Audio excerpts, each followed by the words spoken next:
Hello again. I'm going to show you my cup of tea cake. It's a fruit cake and it's good to eat with a cup of tea, but it actually has a cup of tea as one of the ingredients. Black tea, no milk in it. So see what you think of this. To make our cup of tea cake, we actually begin the process the day before we want to cook it. It's a 2-day job, but it's a very simple recipe, so don't be put off by that. You're going to need 375 grams of dried fruits, and they can be whichever ones you like. You can use cherries, you can use a bag of mixed fruit. I've actually got raisins and some cranberries and some apricots, and they're too big like that. So if you take a pair of scissors, cut it in half, and then cut it twice more, you'll finish up with 6 pieces that are just the right size. And to that, I'm going to add 225 ml of hot black tea. It can be out of the teapot if you've just made one, a pot of tea, or it can be just a tea bag in a jug and let it brew for a little while. Don't put the tea bag in there, but pour that over the top. And this is going to allow the fruit to soak for anything up to 24 hours. And to that, all we do today is add some Muscovado sugar, and it's 125 grams of Muscovado that we just sprinkle on the top and give it a bit of a swirl. In fact, I think I'm going to give it a stir. Just get the fruit into the liquid. And we leave that now until tomorrow, and we cover it. And if you've got a plate that's just the right size, that's really handy. And that will sit now for anything up to 24 hours. And then what we do is simply cook it in a 1 kilo loaf tin, but we need an egg and we need some self-raising flour. That's all there is to it. It's so simple and it's so tasty. So I'll leave that and I'll come back to it tomorrow. So here we are on day 2 of making our cup of tea cake. And now it's time to put the oven on. I've got it on to gas mark 4, which is 180 degrees Celsius, 160 if you've got a fan oven, 350 if you're in the United States. And you're going to need your 2 pound or 1 kilo loaf tin, and you need to line it because it will help you to get the cake out. You can use a whole strip of greaseproof paper. Grease the tin first and then put the paper in the bottom and press it down so it sticks. And then you can see that these pieces at the side will help you lift the cake out when it's cooked.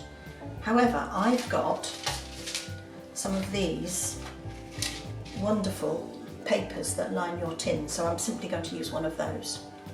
Right, now, lid off, let's see. Oh yes.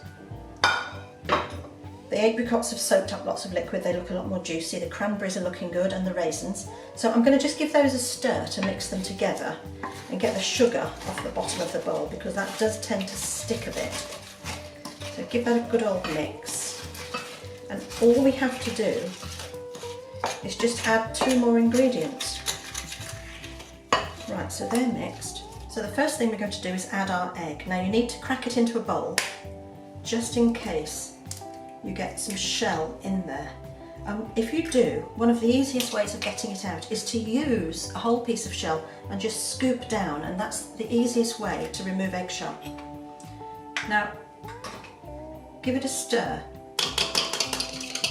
because this doesn't get mixed terribly much, and if you don't mix the egg up, you'll get great big pockets of yolk and pockets of white. So the egg goes in,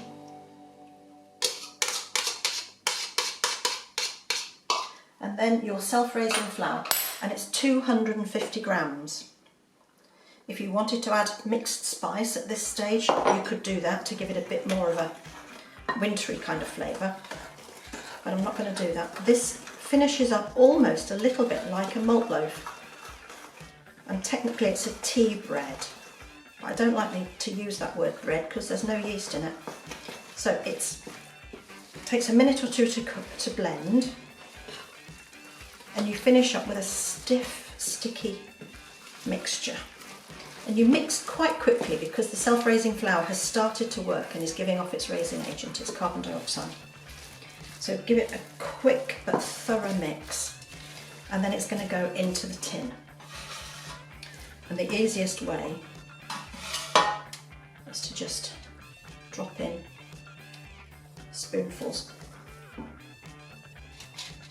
Your tin is going to be quite full. It doesn't rise a huge amount.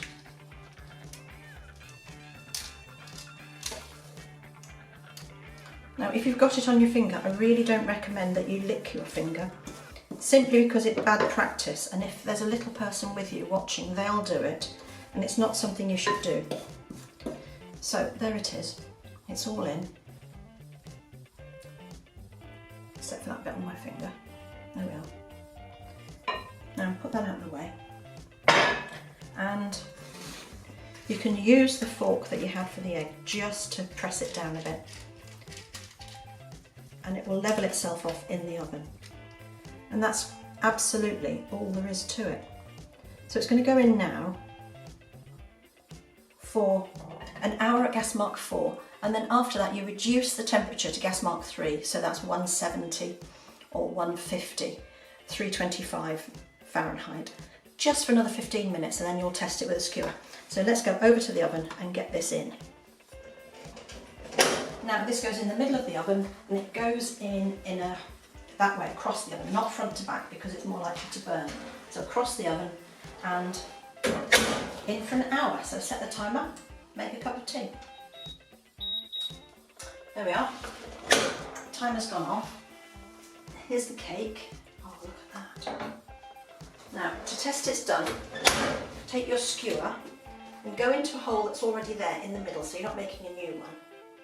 And go down to the bottom, give it just half a minute, no, not as long as that, a couple of seconds, pull it out, and if it's clean, the cake's cooked. Now with this one, you really need to let it cool down in the tin, and then take it out and slice it thinly with a knife that's got a straight blade, not a serrated knife, and you can serve it spread with butter if you want to. So there we are, cup of tea cake. So have a go, see what you think. Bye.